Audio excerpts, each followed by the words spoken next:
দেশে একটা গণতান্ত্রিক সরকার প্রতিষ্ঠিত হবে, জনগণের সরকার প্রতিষ্ঠিত হবে। আমরা সবাই প্রত্যাশা করছি ওনার জন্য, অপেক্ষা করছি ওনার জন্য।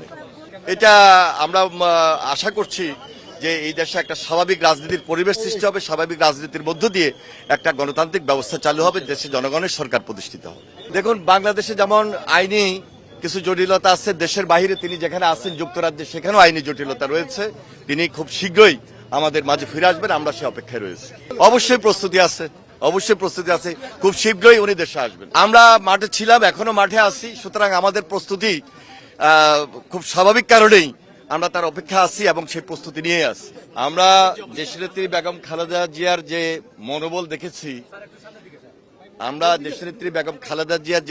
দেখেছি, আমার বিশ্বাস তার নেতৃত্বে আমরা বিএনপি, দেশের মানুষ সবাই ঐক্যবদ্ধ রয়েছি এবং আজকে তিনি সুস্থ হয়ে আমাদের মাঝে ফিরে আসছেন।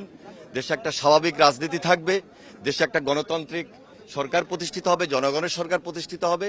যমুনা ইলেকট্রনিক্স ঈদে ডাবল খুশি অফার সিজন 3, যে কোনো পণ্য কিনলেই পাচ্ছেন নিশ্চিত ঈদ উপহার। আমরা সবাই মিলে ঐক্যবদ্ধ থাকবে ইনশাল্লাহ। তিনি অত্যন্ত মনোবল নিয়েই দেশে আসছেন, তার মনোবলের কারণে আমরা সবাই ঐক্যবদ্ধ রয়েছি। দেশনেত্রী বেগম খালেদা জিয়ার অপেক্ষায় আমরা রয়েছি। তিনি আসছেন, তিনি আসার পর একটা স্বাভাবিক কারণেই এই বাংলাদেশের মানুষের মধ্যেও একটা মনোবল এবং সাহসের সঞ্চার হচ্ছে। আমরা তার অপেক্ষায় রয়েছি, তিনি আসছেন এবং আমরা মনে করছি যে দেশে একটা স্বাভাবিক রাজনীতি রয়েছে, স্বাভাবিক রাজনীতির পরিবেশ থাকবে, গণতন্ত্রের সরকার প্রতিষ্ঠিত হবে, জনগণের সরকার প্রতিষ্ঠিত হবে।